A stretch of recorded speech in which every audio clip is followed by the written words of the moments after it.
আসসালামু আলাইকুম রহমতুল্লাহি ওবরকাতুহু। সম্মানিত দর্শক, ২০২৬ সনের জুলাই মাসের ২ তারিখে আমি এই ভিডিওটি করছি। গতকাল ছিল ব্যাংক হলিডে, জুলাই মাসের প্রথম দিন। যদি আমরা স্মরণ করি ২০২৪ সনের এই জুলাই মাসের প্রথম দিনটি, সারা বাংলাদেশ উত্তাল। কোনো কিছুই কারো নিয়ন্ত্রণে ছিল না। মানুষের মধ্যে বা মানুষের রক্তের মধ্যে একটি বিপ্লব, একটি আন্দোলন, একটি অভ্যুত্থানের যে বারুদ, এটি মিশে গিয়েছিল।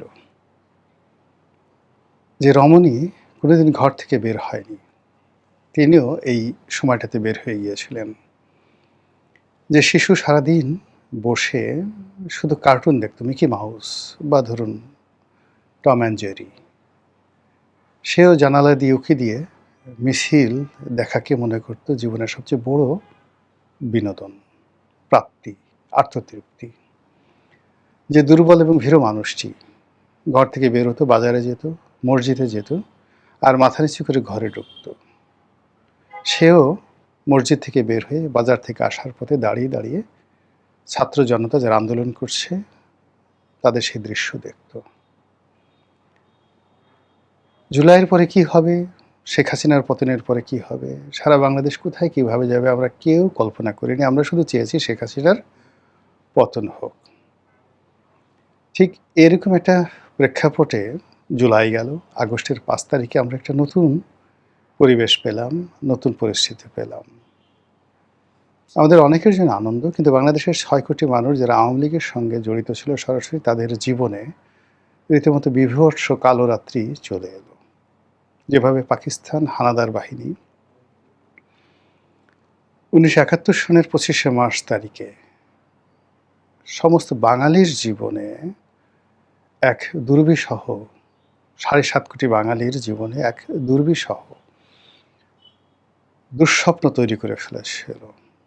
ঠিক একইভাবে জুলাই আন্দোলন পজিটিভ অর্থে সারা বাংলাদেশের মানুষকে যেভাবে মুক্তির স্বাদ দিয়েছে, একইভাবে আওয়ামী লীগ, যুবলীগ, ছাত্রলীগ থেকে শুরু করে আওয়ামী লীগের যে পরিজন যারা আছেন, যাদের সংখ্যা প্রায় ৬ কোটি, তাদের জীবনে রোজ কেয়ামত নেমে এসেছিল। ফলে কি হলো, যেটিকে তারা ৩৬শে জুলাই বলে, মানে ৩৬শে জুলাই মানে আগস্ট মাসের ৫ তারিখে যেদিন শেখ হাসিনা গেলেন,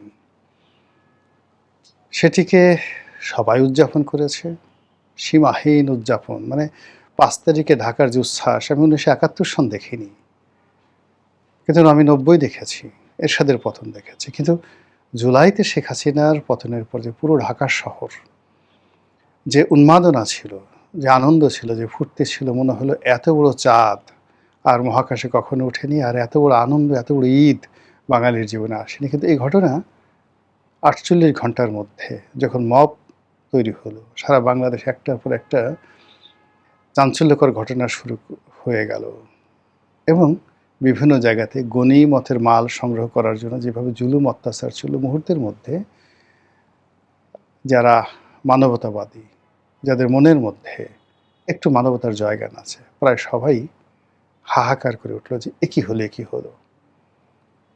তারপর ধীরে ধীরে শুরু হলো মব, গালাগালি, টিনের ছেলে কাউয়া, অমুক আমার, ১ ২ ৩ ৪। এই ১ ২ ৩ ৪ অমুকের অমুক মারতে মারতে সেই বুড়া নাই, গুঁড়ো নাই, নারী নাই, পুরুষ নাই। প্রথমে মুখে মারা শুরু করলো, আর এখন এই ২ বছরের মাথায় বলাৎকার, ধর্ষণ এমন নির্মম অবস্থায় পৌঁছে গেছে যে মানে মাদ্রাসাগুলোতে রীতিমতো এখন কান্নার রোল পড়ে গেছে। সেটা নারীদের মাদ্রাসা হোক কিংবা পুরুষদের বা ছেলেদের মাদ্রাসা হোক। এরপর সামাজিক জীবন, রাজনৈতিক জীবন, অর্থনৈতিক জীবন, প্রায় সর্বত্রই যে হাহাকার তৈরি হয়েছে, সেই হাহাকার কারণে মাত্র ২ বছরের মাথায় যে বিশাল একটা স্বপ্নভঙ্গ, সেই স্বপ্নভঙ্গের কারণে জুলাইয়ের যারা পক্ষশক্তি ছিলেন তারা সবাই অবদমিত, অনেকে লজ্জিত, অনেকে পিছু হেঁটেছে, অনেকে মনের দুঃখে দেশ ছেড়ে চলে গেছে।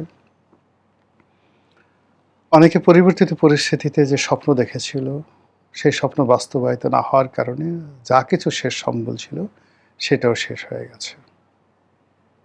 আর জুলাই মাসে যাদের পতন হয়েছিল, জুলাই বিপ্লবে যাদের পতন হয়েছিল, ৩৬শে জুলাইতে যারা এই বাংলাদেশ থেকে চলে গিয়েছিল, তারা ধীরে ধীরে ধীরে ধীরে জনসম্মুখে চলে এসেছে।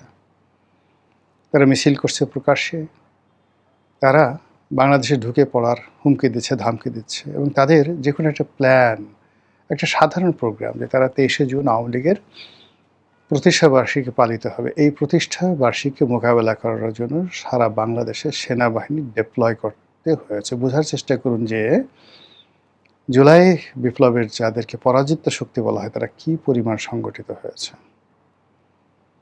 এখন শেখ হাসিনার বক্তব্য যেভাবে গুরুত্বপূর্ণ, অন্য যে কোনো আওয়ামী লীগ নেতা দেশের ভিতর থেকে বলুক, বাইরে থেকে বলুক, একইভাবে সেটা গুরুত্বপূর্ণ।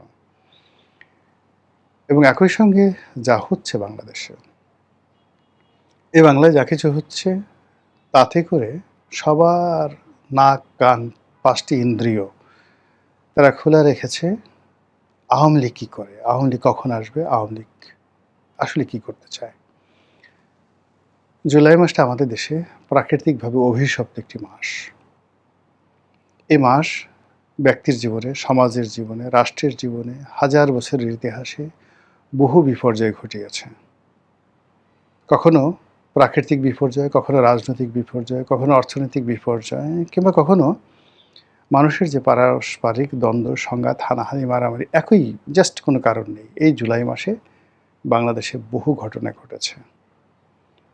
আগস্ট মাসে এটা ধারাবাহিক থাকে, কিন্তু আগস্ট মাসে জুলাইয়ের যে উত্তেজনা, সেই উত্তেজনার যে চূড়ান্ত যে রূপ, এটি আমরা আগস্ট মাসে দেখতে পাই। আমাদের যে রাজনৈতিক দলগুলো রয়েছে, সেই রাজনৈতিক দলগুলোর জন্য আগস্ট মাস অভিশপ্ত। আওয়ামী লীগের 15ই আগস্টে বঙ্গবন্ধুকে হারিয়েছে। 21শে আগস্টের গ্রেনেড হামলায় আওয়ামী লীগের যে ক্ষতি হয়েছে, দেশের রাজনীতির যে ভিত্তিগুলো, মৌল ভিত্তিগুলো নষ্ট হয়ে গেছে, এবং শেখ হাসিনা যেভাবে মানে এর দ্বারা তাকে পৃথিবী থেকে সরিয়ে দেওয়ার যে চক্রান্ত করা হয়েছিল কিয়ামত পর্যন্ত, শেখ হাসিনার বংশধর, তার শুভানুধ্যায়ী কেউ 21শে আগস্টের গ্রেনেড হামলাকে ভুলতে পারবে না। যারা এই হামলা করেছে তাদেরকে স্বয়ং আল্লাহও যদি বলেন, আওয়ামী লীগের লোকজন ক্ষমা করবে না। আওয়ামী লীগ কিয়ামত পর্যন্ত খুঁজতে থাকবে কে 21শে আগস্টের গ্রেনেড হামলা চালিয়েছে, তাকে ধরো, তাকে মারো, প্রতিশোধ নাও। এরকম একটা অবস্থা, জিঘাংসা তৈরি হয়ে গেছে আগস্ট মাসের 17 তারিখে।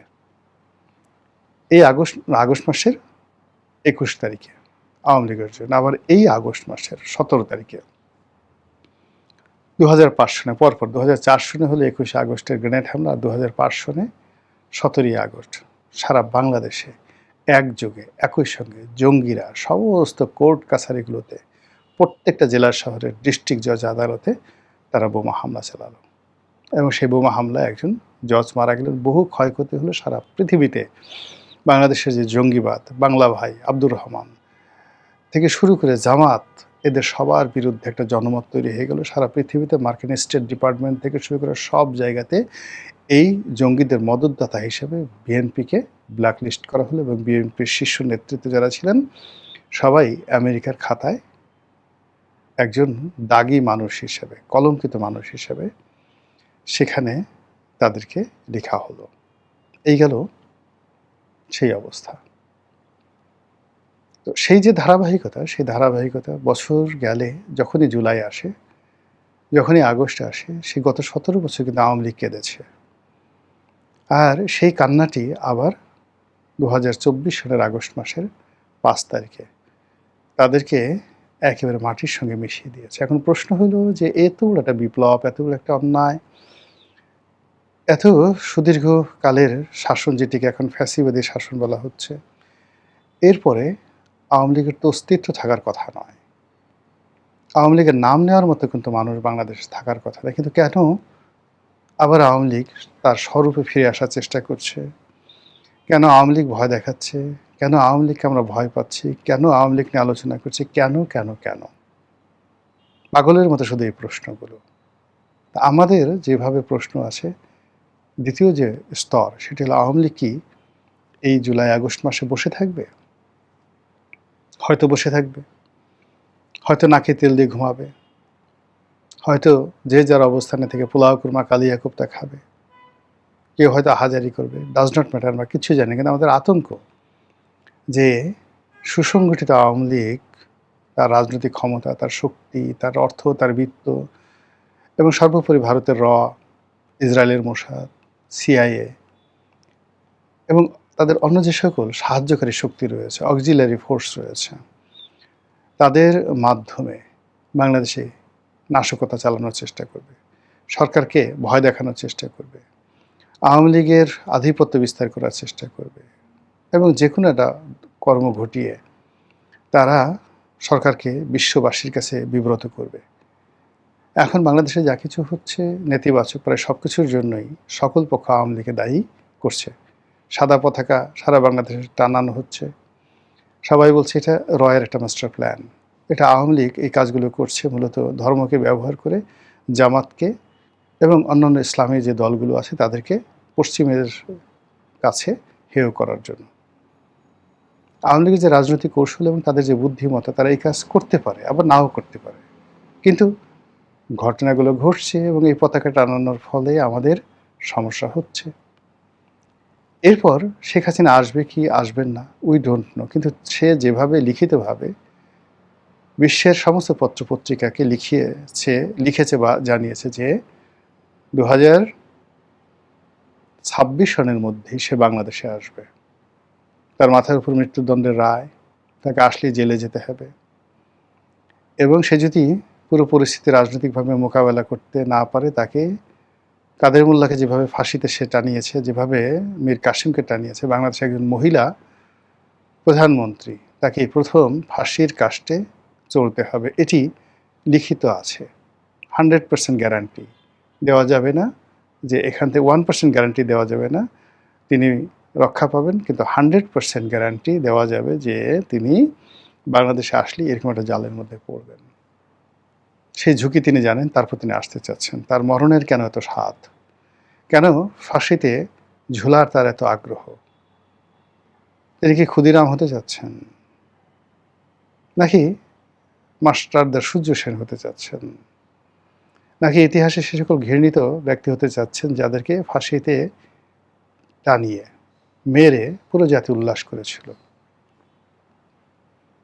তিনি যেহেতু সালাউদ্দিন কাদের চৌধুরীকে ফাঁসি দিয়েছেন, দেলোয়ার হোসেন সাঈদীর মতো বাংলাদেশের সবচেয়ে জনপ্রিয় ব্যক্তিত্ব জেলখানায় তার জমানাতে ঢুকে ঢুকে পড়েছেন, তিনি বাংলাদেশে তারই সমপর্যায়ের প্রধানমন্ত্রী খালেদা জিয়াকে চ্যাং দোলা করে নিয়ে জেলখানাতে আটকে রেখেছেন এবং শেষ পর্যন্ত তাকে তিনি আবার নিজে দয়া করে মুক্তি দিয়ে তাকে তুচ্ছ-তাচ্ছিল্য করেছে যে আমার দয়ায় মুক্তি পেয়েছে।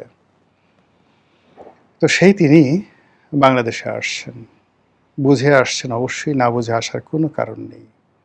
তিনি আসছেন প্রতিপক্ষকে শায়েস্তা করার জন্য, অথবা প্রকৃতির ডাকে সাড়া দিয়ে পিপীলিকার পাখা হয় মরিবার তরে, বা সেদিন যখন খুব জ্যোৎস্না ছিল,